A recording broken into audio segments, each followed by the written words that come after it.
Hi guys, and welcome to another Watch Geek video. Today I'll be doing a double unboxing, and this, I have to admit, really made my day because today is the first working day after my vacation and it's a Monday, and if you're a regular and normal person, you know those two can be depressing.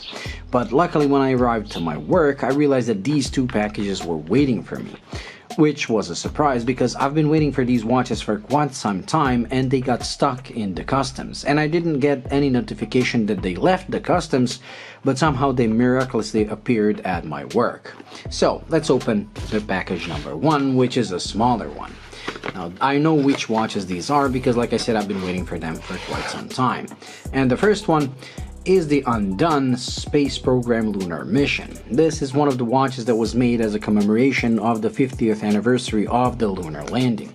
And Undone has already contacted me before in the past about sending some of their watches, and they agreed to my one and only condition where I get to say whatever I want to say. However, those watches never arrived, so I kind of thought they bailed and they decided not to send the watches, but this proves that those watches really got lost and they do want to send me a watch.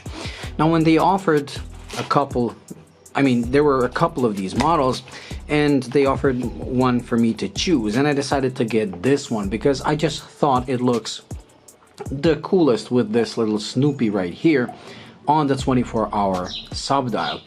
Now this is relatively regular in size. It's decent. It's, I believe, 40 millimeters is the regular offering from other models.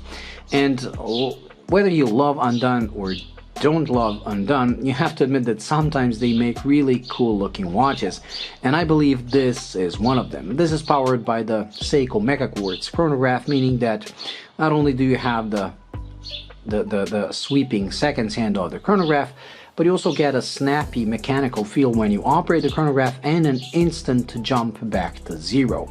I love that they put the 24-hour indicator at the Snoopy because it's something that you just vaguely have to read, as it's an AM/PM indicator, and they left this clean subdial for the minutes of the chronograph.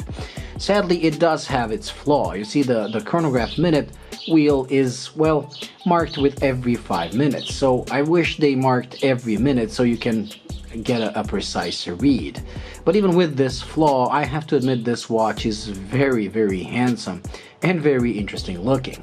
You get this stretchy NATO styled strap, and also in the package you get a two-piece thicker nylon strap or cordura, and these are the kind of straps that I really love, so I will be switching it to this when I decide to wear it.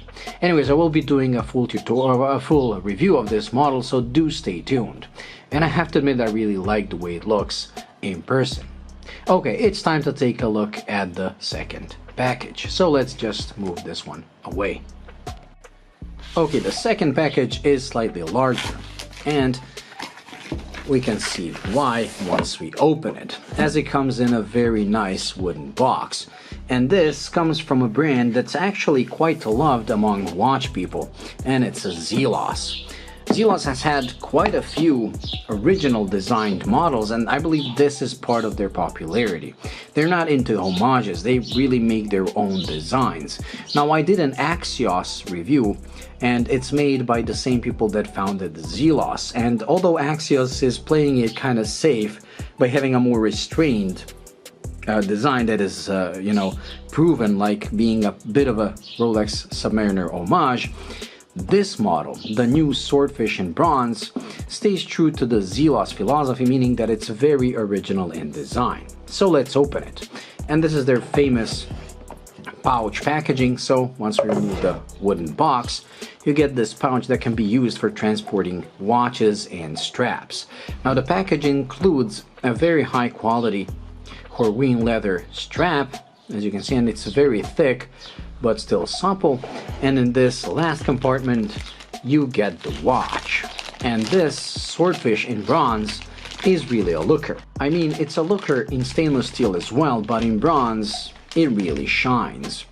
The watch, the case has all these angles, and again, this watch is offered in many variants. I went for the blue meteorite dial because I find it to be the most interesting. These start at $299 and can go up to, I believe, $800 and something for an ETA 2892 powered version with a meteorite dial. This one is powered by the Seiko NH35 that keeps the price down at, I believe, $550 or something like that. If, however, you can live without this beautiful meteorite dial, these like I said, can drop to $299. It is a very, very beautiful watch. And as you can see, it has a stainless steel caseback and a swordfish engraved in it. It's a really cool watch. And it's not really too big. I mean, it is 42, but it's pretty short lug to lug because the lugs really go downwards. Now I will try to wear both of these, and like I said, the review for that is coming soon, and also a full review for this as well. So as you can see, this really made my day, both of these watches, and I really couldn't wait to come home and to unbox them. Well, that's it when it comes to the first impressions. I will post a few wrist shots so you can see how they wear on my wrist, but that's about it.